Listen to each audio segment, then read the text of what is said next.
Welcome to the AJC Podcast, and I've got my man Chase Chappell on. I've been a fan and a client, and a fan again, just watching the growth that I've seen my brother Chase having. So, welcome again to the AJC Podcast. It's nice to be back. How you been? Man, I've been good. Been rocking and rolling. I'm sure you could speak to this too. Is like, when you kind of talk about ads and funnels, there's only so many ways you can kind of say the same thing and make it sexy, right? And so we'll get into how you're able to still continue to make prolific content. But one of the things that I've been working on is really getting something consistent that I really enjoy, and it's having conversations and being curious. So a lot of why I'm doing the podcast this way now is I'm just curious to learn a little bit more about what people are actually doing. So a lot of this is just for me, my own selfishness. So I'm excited to learn a little bit about some great things that you're doing. And that's why I reached out to you. I saw you making some big moves. I love it. Yeah, no, things have been crazy over here. Yeah, for sure. So before we get into where you're up to now, take me back, man. How did we get here? How did you actually get started in digital marketing in the first place? And who is Chase Chappell? Yeah, I mean, going on nearly a decade now. Feels like forever ago. But got started in the space in high school. Dropped out going into my sophomore year as a high school student. Started an agency. Started working in the lead gen space with pool builders. Got into e-commerce. Started growing e-commerce brands. Started working with big brands like 7-Eleven and a bunch of other big companies. And we recently completed our merger. So that agency that I originally started, we completed a successful merger. We're now, it's a much bigger company and it's growing like crazy. So that was a big, move recently that happened. I got into the software space, and then we also have a training company, which is where we, teach people how to do Facebook and TikTok ads and scale up and optimize their, online funnels, their Shopify, their organic social media pages, all that stuff. Yeah, for sure. And so how did you learn the skill of digital marketing? What did you learn how to do the digital marketing and the ads? Yeah, so I mean, very early on when I was working with a pool builder managing his organic page, he wanted me to do his ads. I didn't know anything about Facebook ads or how to do that. So I ended up, trying it out for him. And I told him, I was like, I don't really know anything about ads. He's like, well, if you can manage an organic page, then you could probably figure out ads. And keep in mind, this is early days Facebook. This wasn't even like when video views were around. Like there wasn't all these crazy conversion campaigns you could do like you could, back then. It was very, very small. And we ended up booking him out for a full year. He told us that had never happened in his business before, and he was ready to cancel services. He was good to go. And I was like, wait a second, what are you talking about? If we booked you out for a year, we should probably focus on next year, no? And he was like, no, not in the pool business. He's like, Chase, you don't understand. Like, it's lazy rivers in people's backyards. This isn't your standard pool. People don't even know what house they're going to be in. That's our clientele. Right. He's like, they're not thinking about, which house is going to have which pool in 2 years from now. I was like, well, have you tried it? He's like, no, I just know it wouldn't work. And I was like, well, why don't we just try it? And so he let me do that for 2 more months. We booked out the following year. He called me. He's like, don't speak. I'm retiring. I'm done. I'm going hunting with my son. You did your job. Thank you. And then he hung up. And so I was like, man, that's crazy. So I had no client at that point. That was my one and only client. And so I was like, all right, I'm just going to make a case study out of this. And e-commerce brand reached out and was like, hey, this is, we'd like you to do our Facebook ads. We've never, done much on there. Totally different industry. I didn't know anything about e-commerce. They ended up getting acquired, about 2 years later from that. So I worked with him on multiple brands. They kept getting acquired on each e-commerce brand we were working on. Facebook ads were explosive results back then. You didn't really have to have a crazy creative. You didn't have to have these crazy complicated campaigns. You could literally launch, start getting results. And, if you just understood a little bit of data, because that's all it was literally just numbers. There wasn't much, more you could look at other than that. And then, people just kept calling. And so that started working out, started building that up, grew the agency side first. Didn't have any organic presence. Nobody knew about me. I mean, we have over, 600,000 people who follow us now. And we do, anywhere between 5 to 10 million, views every single month across all the socials. But before that point, I was just focusing on other people's businesses, growing the agency, doing the, hard stuff, getting the results for the clients. And eventually what that transitioned to was, well, maybe we should, have some trainings on this for our own team, because the learning curve for bringing on team members was quite challenging of getting them up to speed on what, I was doing at that time. And so we implemented that process, and come to find out, people were getting taken from us by the bigger agencies because they had the big, comp packages and we didn't. We were training up our internal team members, getting them really good, and then other people were poaching them. And I was like, well, shoot, if they're going to be taking our team members, and I couldn't afford to compete with those big agency budgets, I was like, I'm just going to make this available and just charge for it, and I'll just train other agencies then. And so I ended up spinning out that business model, and that was a huge hit. In those first 2 years, it was very explosive. We ended up, having a ton of people go through not only the Facebook ads curriculum, our TikTok ads. We, did a lot of mentoring with brands. And then when TikTok came around, that was another big explosive moment, right? Because everybody's going viral. So we got into that, and that started crushing it for people. TikTok Shop. So there was always these little trends that would come in, and we would always analyze situations to understand whether or not it was a viable long-term play. And also, could it have not only explosive growth is what we're looking for, but could it provide consistency to a business? And was it something that could be replicated and teachable and understand, anybody could understand it if we went through it. So once we started diving into that and started learning how to make a video go viral, how to get TikTok ads to work, how to get Facebook ads, all those things to really, work consistently, then we started mass promoting it. And that's when I went, very public on social media and just exploded, because I ended up giving away a lot of stuff for free, and a lot of people found out about us that way. Yeah, for sure. Yeah, and it's cool because I've been able to see a ton of the growth that you had, and I've also been a client, so I've used your agency as well as bought the TikTok and the Facebook ads training. And I was just sitting here thinking as you were talking, because I remember I did a podcast with William Brown not too long ago, and I just remember him being on the quantum calls, and he had the worst lighting at that time, and you could never really see his face. And he would answer your questions with his accent. So I do remember being on coaching calls in Sam Muffins Quantum Mastermind. And I'm trying to remember the first time I came across you. Was it in Consultant Accelerator, or was it in Up Level when you were the Up Level? Yeah. So I went Okay. through that. I went through Sam Ovens Up Level curriculum because I wanted to get our trainings out there, but I didn't know how to necessarily build the right presentation, right? On how to structure the curriculum. So that was very pivotal. And I was posting in that group early days, seeing what people were doing and stuff. And I think that's initially where we first came across each other. Yes, that's correct. And then, so what were you just trying to figure out how to take the done for you and package it, or like what info? Because that's what I went through Consultant Accelerator because I didn't know anything about digital marketing. And so I learned how to do the done for you version, but then obviously the bottlenecks that I had, or at least in my mind from the marketing perspective, I thought I had this bottleneck. So I wanted to productize my service. And Sam had a really good, powerful kind of system to get you to push you through his process. And that's the only thing I could think about was productizing my service. But you already had an agency and already knew how to do the digital marketing. So when you come across Sam Ovens, it was to join Up Level to productize your services, basically. That's right. Yep. Okay. I just wanted to learn the back end system of how to manage all that because that was a new world to me.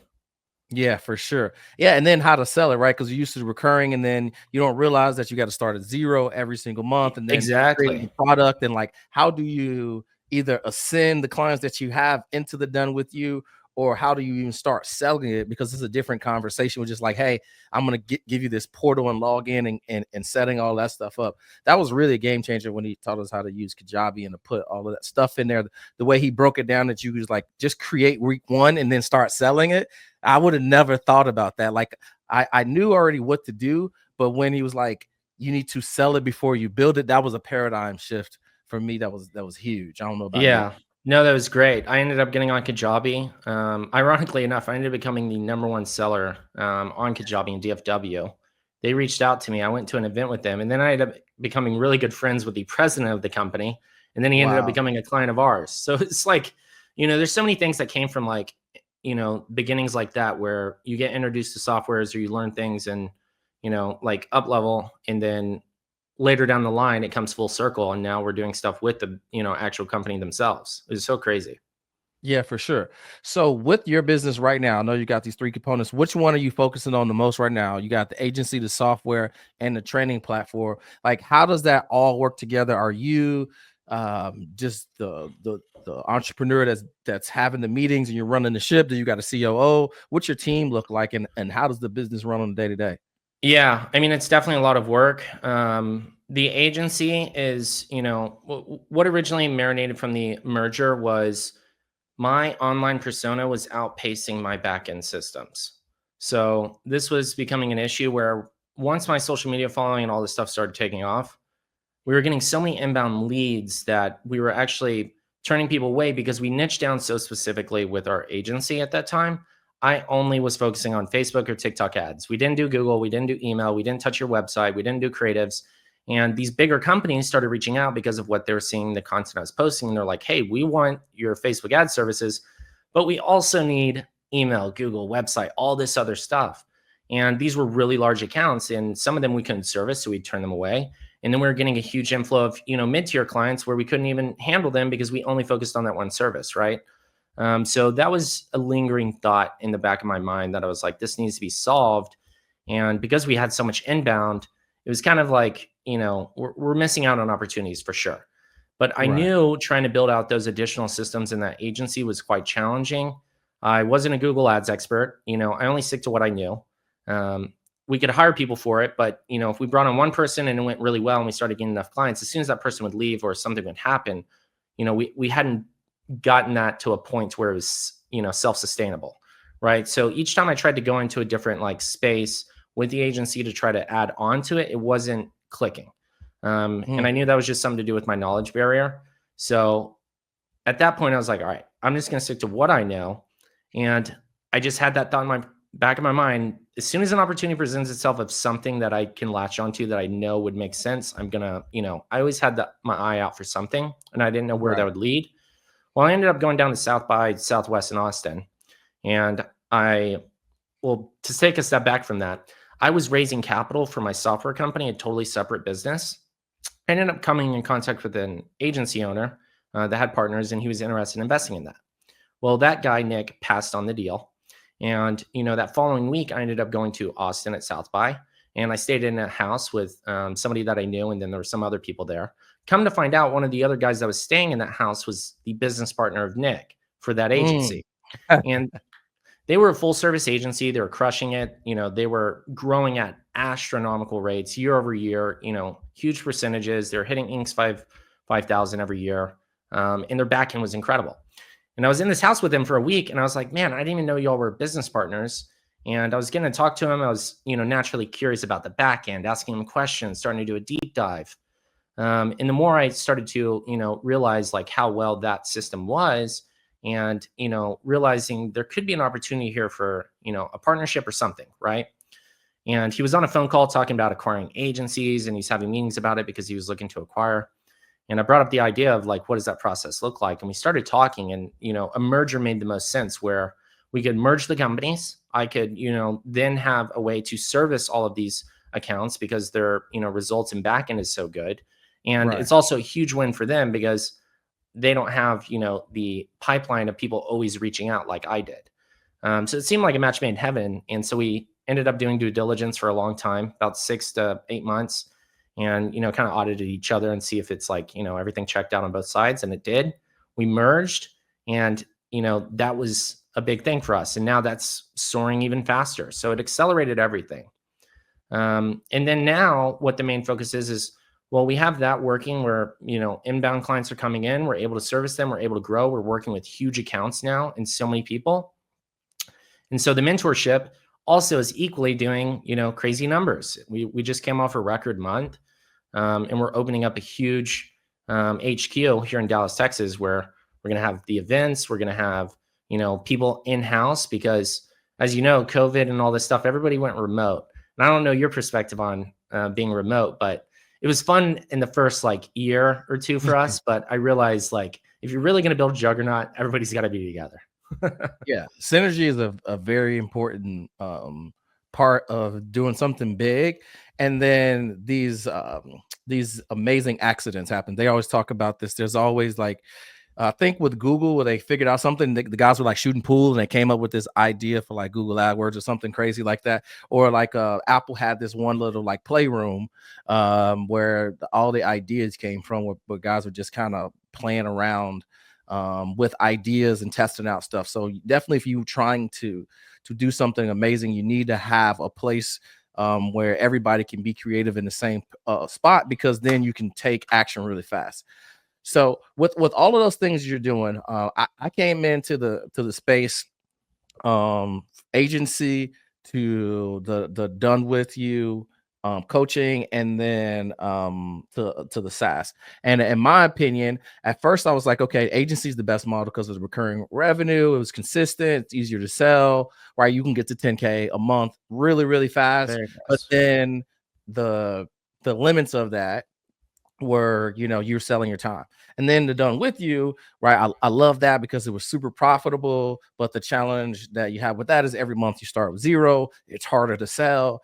And then when you do payment plans, right, like your cost per acquisition, it can be kind of funky. Then you got to build a sales team, right? Sales team is by far the hardest thing to do, is because after you do all the work to find the talent, hire them, get them working, once they become really good under your leadership, then they either want to start their own offer to compete with you, or they or Cole Gordon comes in and scoops them up, right? So that has that thing. And then the SaaS, right, which is you don't realize that a SaaS is a cash eating cow, right? So for me, my particular perspective is like, I love the agency model just because it's recurring. And again, if you got recurring revenue, you typically are going to be in good shape no matter what goes on in the business. You got something coming in, you're going to be able to stay afloat enough to kind of figure out the problems in the business. So based off the three models that you are doing right now, like, what's your school of thoughts on which one is the best model? Everything you said I loved everything you said. I agree with all of it. And I'm not married to one specific model. Each of them have their own unique benefits. If you're a good if you're like great at operations and you know how to scale the back end of, the agency, like recurring revenue all the way, right? And you're dealing with clients, like that's its own unique challenge, but it has, the recurring side of it. The training side is, well, you don't have to have as much staff. You can handle way more clients, but then you have to be a really good digital marketer. So if you're really good at bringing in top of funnel, then that business model is great because you don't have to have a ton of operations on the back end to sustain it. And then the software that has great enterprise, value potential where you can have a big liquidation day, right? So like those multiples, the exits on those can be incredible. That is also recurring business. Problem is, it is extremely high barrier to entry because you are funding absurd costs. I don't think I would ever go back into the software space again because I've been severely humbled by time investment and just the knowledge barrier of like, I can't really control the development side of things, and I'm like such a person who likes to crunch timelines, and I'm not a coder, so I don't know how that stuff works, and so it's really hard to wrap your hands around. But that is a business that could be life-changing money, if you were to exit, right? Yeah, for And all of sure. these businesses have the potential to exit, but that one, the software business specifically, is the one that you see these massive liquidity events for people. Yeah, So for sure. I wouldn't say like we both have a very similar thing where we're vertically integrated, right? Where we, share clients between each and it kind of builds an ecosystem, which I also think is like, a powerful play too, because it kind of adds a lot more value to everything you're doing. And each client you can work with them on each front, knowing like the level of service you're delivering. But I mean, if you were to pick one, I mean, I would say like the paths we went down are the right ways to go about it. Yeah. But it really comes down to skill set and knowing like who you are as a person. Are you better at back end? Are you better at, marketing? Or maybe you're good at all of it. Who knows? Yeah, for sure. Definitely marketing is a huge component of it, especially if you're just going into the make money online space, the coaching coaches to coach, right? Like, so it's just tough. Your content has to be dialed in, and like personal brand is really getting pushed to the forefront. So thank goodness for Sam Ovens. Like, you need to create at least one YouTube video, like keep it simple, right? Like, I mean, you really need to be doing a lot of different things now. It's not just one medium, you need to be doing a bunch. But I want to backtrack a little bit. The high ticket space, for about 6 months, everybody was talking about high ticket was dead, and nobody's buying courses and coaching. for what you're doing right now, have you seen any effects of that slowing down on your end? What are your thoughts on the high ticket coaching space? Yeah, I mean, trends come and go, things transition, people market specific messaging. I, we're seeing the greatest months we've ever been in this year. I mean, we've never experienced higher numbers. It's going great. I mean, we're building an HQ because of it, and a studio for recording and all this stuff. I think if you have a really good offer in your service delivery, you can maintain consistency in that business and still grow. There are going to be, I think there are ceilings. Like you are going to have a certain TAM, which is like your total available market for what you can hit in a space. So, like, let's say you have an incredible offer, your exact type of clientele. Like for us, we know that our potential there is a ceiling to what we can do on like a certain offer or a subgroup of people. So, if we're in ecom and we're going after e-commerce business owners that are in 20 to 100K months trying to get to 100 to 300K, that is already narrowing it down to a lot of, specific individuals only in that bracket. So that then lowers that number. And then the people who can afford the actual service itself then squeezes that down even more. Right. So we've calculated that, and we already know that we've reached pretty much everyone that we could in that space multiple times. And if they haven't moved forward, then we know that there is a certain level that we can get to. And at that point, we have to expand our service offerings. So that is also somewhere in the process of doing, is we're launching more, offers and expanding that way too. Yeah, having a product suite that kind of meets the ceiling. And I don't think a lot of people talk about the TAM and these things and understanding like how many people are actually gonna buy at the scale to a certain point, right? Because get it at $10,000 a month and you hit 20, and then you hit 40, 60. You think once you hit $100,000, right? It's 300, 500, Yeah, that 800, a seems like million. the natural progression. Yes, yeah, you see it easy, and then like I just remember being on the mastermind calls where he goes around and he asks everybody where they are, and it took me this long, so I'm thinking, oh, I'm gonna pass up this person to get to 500, and that whole TAM and the adjustable market starts to come into play, is because once you start selling high ticket, there's only so many successful businesses with cash flow that actually can afford the services, right? Before they're either seeing what you're doing and hearing your numbers and then copying you, right? So now that dilutes your message, or you just kind of burn through the market. So that was really one of the challenges that I was having right about like 250. Like I just kept bumping up against that 225, 250 in a specific in the lead generation space for life insurance agents, right? Because there's only so many of those. And I've tried to like go outside and come back in, but my people are just life insurance agents. I just get them the best results. I have so much fun working with them, and I have the biggest impact. Like those are just my people. So every time I go and work with someone else, I just really have a challenge doing that. So have you experienced that where you're like, I need to expand, and you could go after the dollars, but there's like, I don't know if these are my people. I don't know if we can actually get them the best results. Like, what are some of the things that you're seeing or challenges that you face when you kind of try to broaden out like that? Yeah, I experienced it in the agency. If it's a service I don't understand or I can't fulfill on, it's not worked out. So we stick to what we know. It goes back to, just staying narrow focused on what is working and, driving results. Like, the last couple of years, we've been predominantly just going after e-com, and it's been amazing. People are loving it. The results are there. We understand exactly who the clients are and where we can get them. But we also have been crushing it in the background on an unpublic offer that's just not out there. We don't promote it, but people reach out to us about it, which has been lead gen, because we know how to do that for ourselves. We've already proven that model as a coach or an agency or for freelance, right? Because it's a system we have already curated and it goes really well. And then we started doing that for other big coaches in the space too, like Jeremy Minor, Ty Lopez, and helping them with their ads, and the numbers have been great. So we're, planning on expanding into the lead gen space, because we do understand how that works and how to generate, results in that aspect, specifically for coaches in that space. So we are planning on launching that as like a public thing. But I don't ever try to, if there's always new ideas of like ways you could do a quick grab, but yes, I have to see the long term. I have to be able to understand the business model. I have to, really wrap my head around it. Yeah, for sure. And I agree with that 100%. Is that like, it's again, thank goodness to Sam Ovens, where in the back of my mind is always focus, right? Like he hammered that home, and the group of people that have come encounter with his program and process, like that's one of the things that we always hang our hat on, which is the long-term focus, the long-term thinking and the focus, right? So that's pretty cool. Well, so Yeah, you've been he doing stuff. ushered in an era.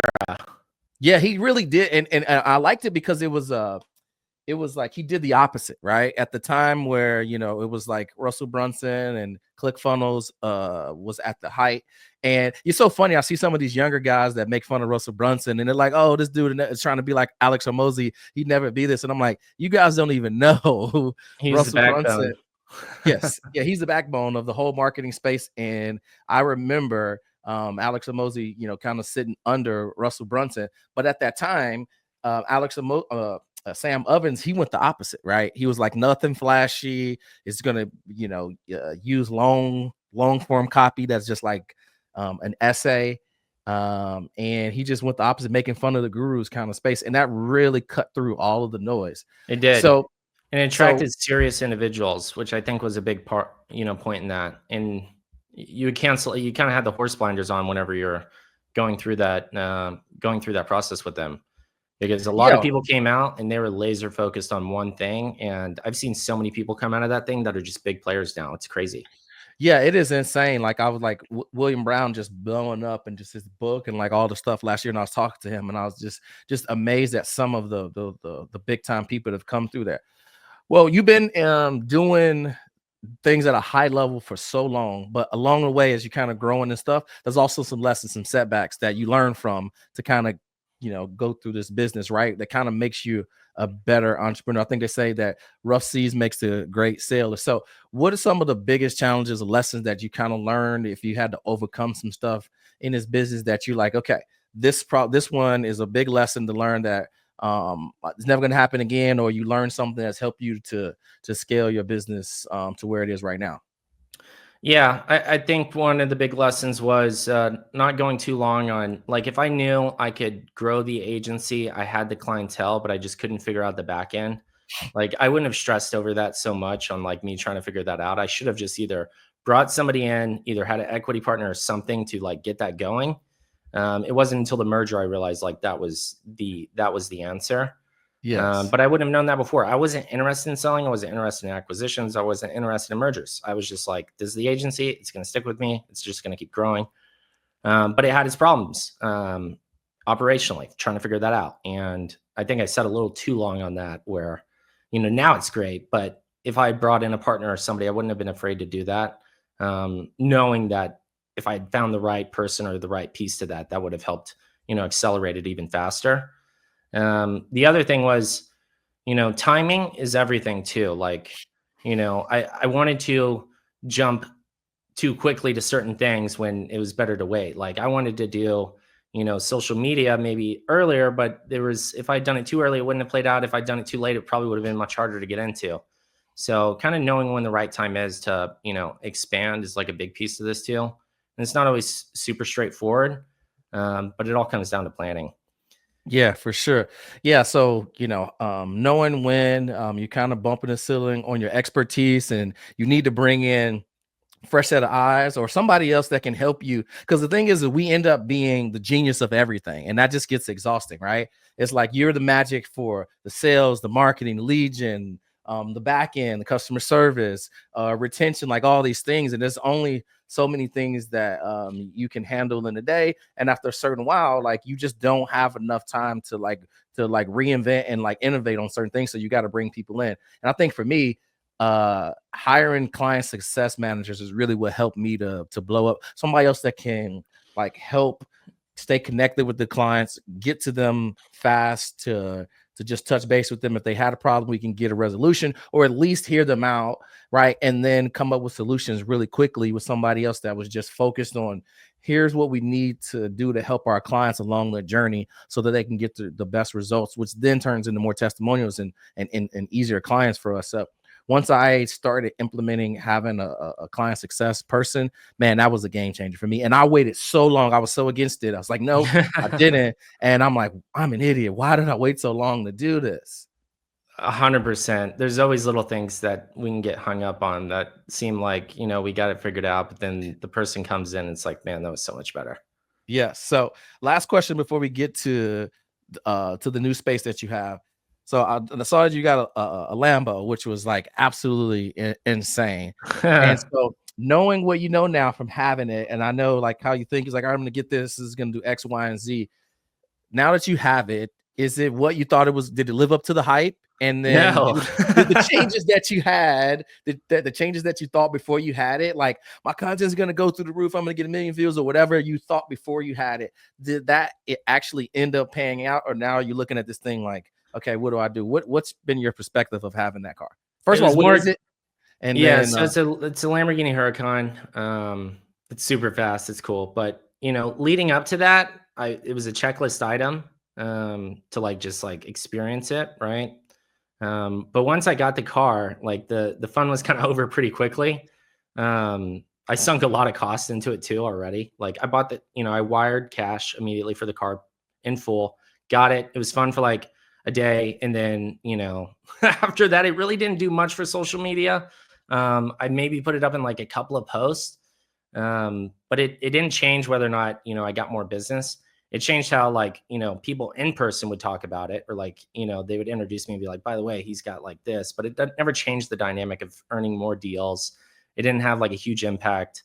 And honestly, it gives me anxiety just having the car because of like, wanting to make sure you don't like mess it up or wreck it and stuff. I drive it every month, but honestly, I was thinking about even trading it for something else different, but I'm probably going to end up keeping the car just because I do like it. Yes. But it's really just one of those fulfillment moments, but it didn't have any additional benefits. It's more of like, it eats money every month, either in service fees or, repair costs on scratching it.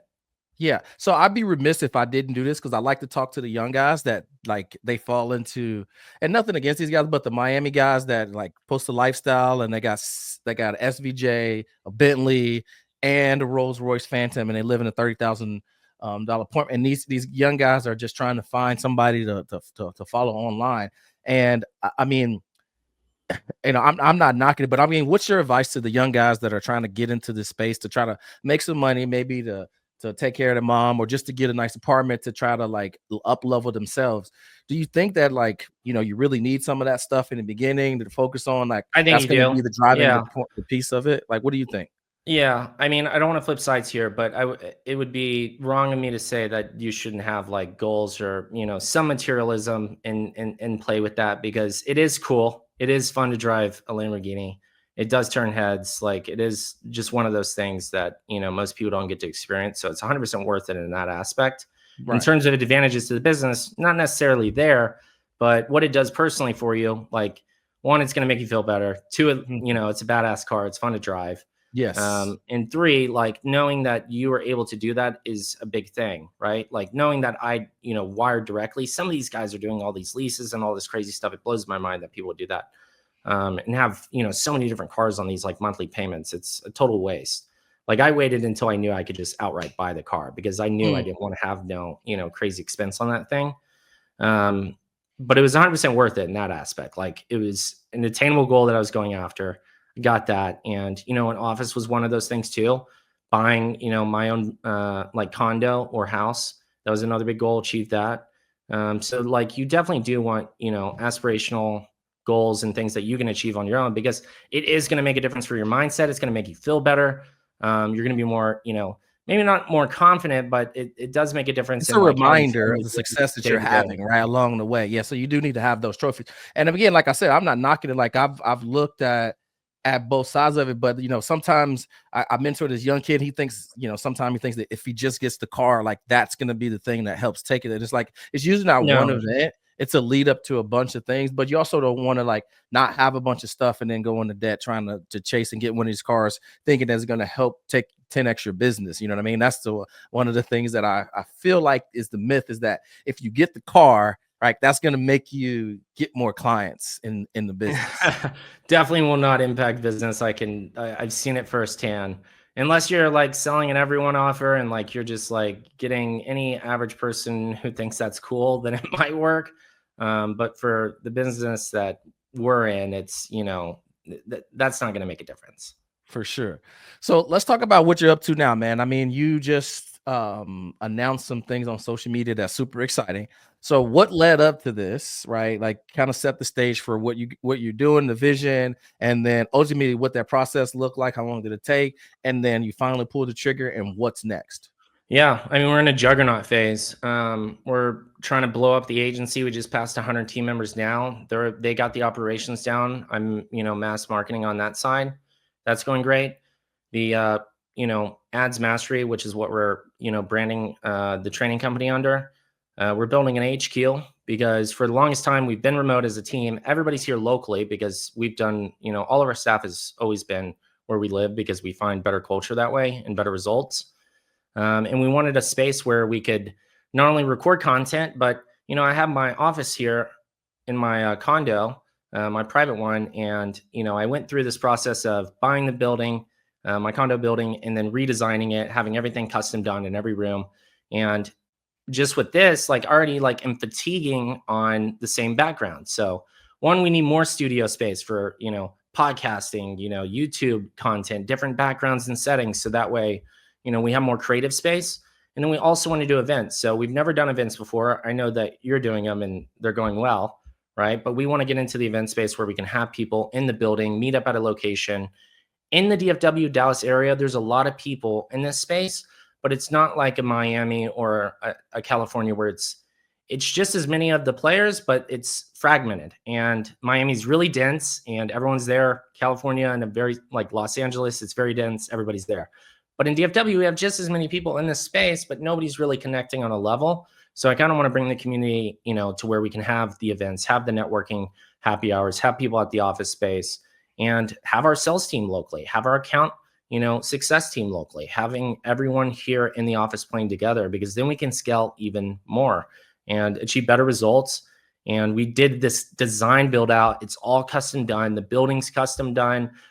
Everything designed to spec. So ever since I did the condo where I started designing everything to spec, I fell in love with that process. And I've been dialing in every little change in the office and having it custom done, which is cool because it's a creative space for us.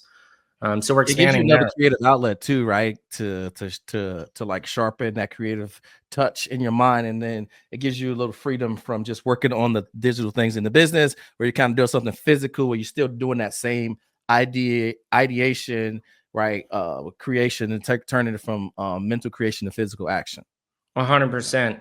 And big businesses, they're not built remote all in full. You can get to a certain point, but to expand, you have to have a space where people can collaborate and scale and grow. And it's going to shorten our, communication process down. It's going to make everything a lot more fluid.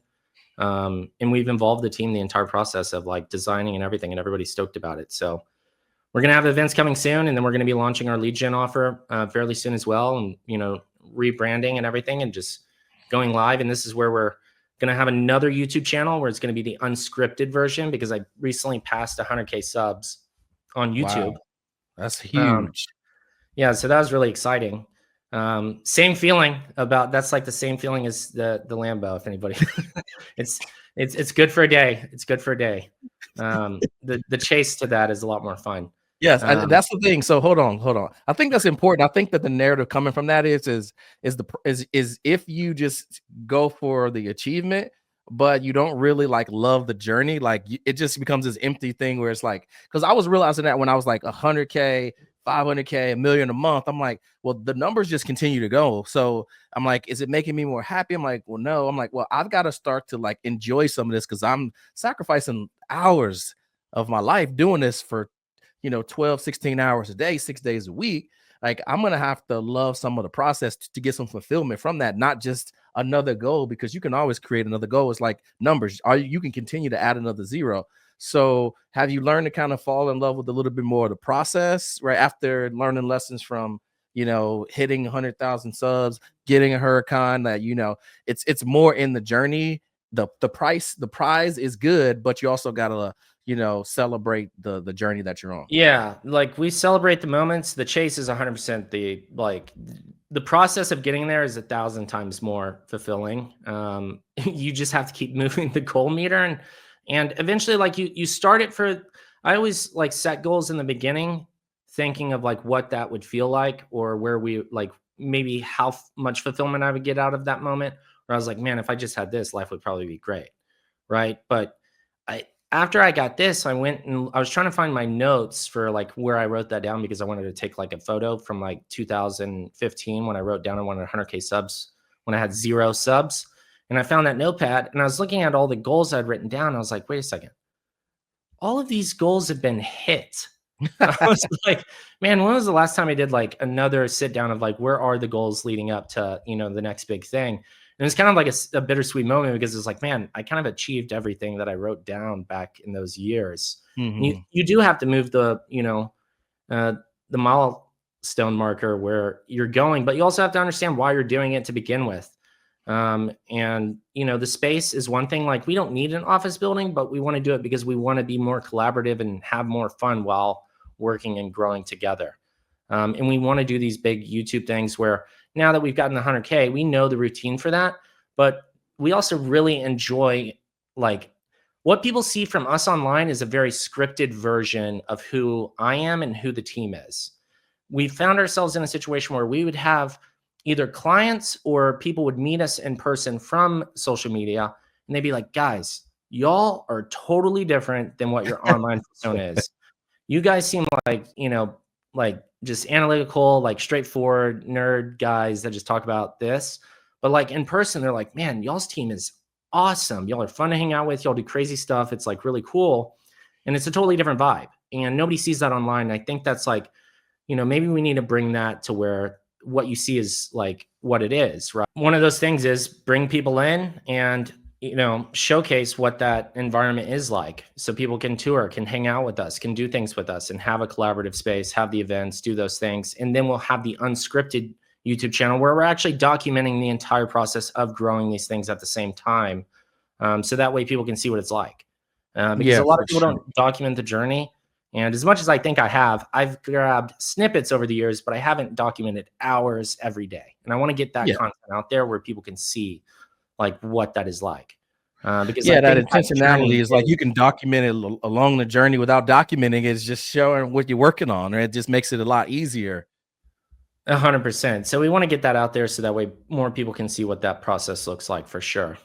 Yeah, for 100%. So with that being said, what are some of your ideas or thoughts or prediction of which way the coaching online marketing space is going in the future? We had some, I know you talk a lot about TikTok. We had some scares at the beginning of the year about that. And then just the online coaching space in general. I know there's a huge push for personal brands these days. I mean, the guy that was on the screen, right? That was Ashton. He absolutely went nuclear over the last 7 days, right? So with Ashton just popping up that everywhere. Viral moment.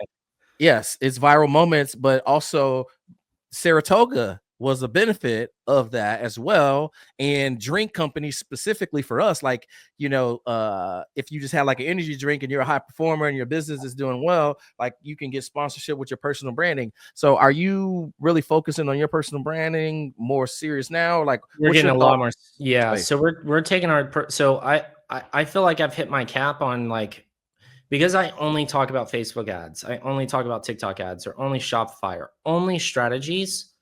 Like, it's boring stuff. I mean, it's not like super sexy, right? It's just like, here's what you do, here's what the outcome is. And business owners find it fascinating because they can learn from it. But that, size and scale can only get to a certain point. And we're getting, millions of reach every month, but I have about over 650,000 followers at this point across all socials. And it's predominantly advertisers. Like, that's who follow the content, right? So we want to expand out and start showing the daily life and mixing in, some of these viral trending moments in there as well. And we're doubling down on the brand. So we're bringing on more videographers, more editors to, curate it in a way it's different than it is now, rather than just talking head videos or just, educational snippets, but actually, bringing in some of that daily life aspect of it and talking about other stuff, even like in general with business and whatnot. So that way we can, continue to not only expand out and grow, but also show some of the stuff that we never had before in the past.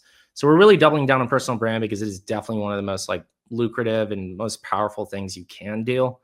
Like, having a personal brand is like game changing for sure. And if you, can do that, you can do a lot of different types of businesses. Yeah, so true. I'm doing the same thing. Like I built out this studio here as well. And now seeing you like get this space, I'm starting to think like what else I'm gonna do, because I'm gonna be focusing on more creative stuff and building my personal brand. And I think it's been 2 years. I went from 900 followers to I got over 200,000 now. Just intentionally working on it, because for a little bit it just wasn't doing anything, and then it just popped off. I went nuclear, and one of my posts just went viral on its own, 109 million impressions in 30 days, and it gave me like 70,000 followers. And then from there it's just been kind of blowing up. And that's when I was like, all right, I need to take this social media personal branding thing just a little bit more serious. I hired this young guy. He's like, dude, here's what you need to start doing, and just make a conscious effort of it. And he's like, I promise you, in the next year or two, like it will pay off. And again, it's really been what's the word, like a safety net around the business, right? So sometimes if ads aren't working, personal brand really helps with that. Like I went through a lull in the business where things kind of went down. Personal brand helped me to bounce back. And then it helps with the ads also, right? And so people can go and see day in the life stuff and kind of really learn to like you and come back, and it really influences a lot of things. So personal brand is definitely something that I've been really focusing on, which is why we're on this podcast, man. But yeah, it's so powerful. Yeah. So with that being said, man, this has been absolutely amazing. I'm excited for the things that you've got coming, the unscripted stuff. I really want to learn more about that, because that's really why I wanted to have you on. I'm like, man, what else is he doing? And obviously you're having a ton of success with the new space that you're having. So I'm looking forward to the new events. Hopefully, yeah, you'll have to come by. Check one of those out, man. I want to see the space also to get some ideas as you're kind of growing up. I can show you on the screen share if you want to see. Yeah, go ahead, show me. And then I just want to tell you, man, just it's good to see somebody that is still continuing to do some amazing stuff. A lot of people say a lot of stuff online, but to see you and see the work you're doing, man, keep up the good work, bro. I appreciate it. Likewise. I know we've been like in touch over the years, and it's crazy to see like the progress that you've done as well. Yeah, but go ahead, if you can share your screen, go for it. But yeah, we've been designing the interior of this. So this is like just one of the inside of the spaces. Okay, perfect. Are you able to see that? Yes. Yeah, but then we have private offices, conference. We'll have the team members in the back. Wow. That's incredible. Yeah, and that'll be like the event space. Off to the right here is like a big kitchen area, and then like a bunch of other stuff. But this is like, more open collaborative space. And then in the back, we have, private office area. There's private offices on the left-hand side here, desk seating, conference rooms. We'll have podcasting and, studios back here as well. And we're redoing like a lot of the interior. But yeah, these are like the draw-ups of everything that's being done right now.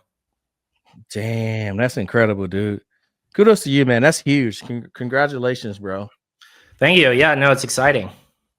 Yeah, well, man, it's been great. If anybody's watching this and they're like, they want to get connected with you, and they want to just kind of follow you, where's the best place for people to reach out to you and engage with you? Yeah, Instagram at real Chase Chappell, CHAPPELL. You can just DM me podcast, and I'll know you came from here. Sure. Well, again, thank you for being on the podcast, and we'll see you guys in the next one. Awesome.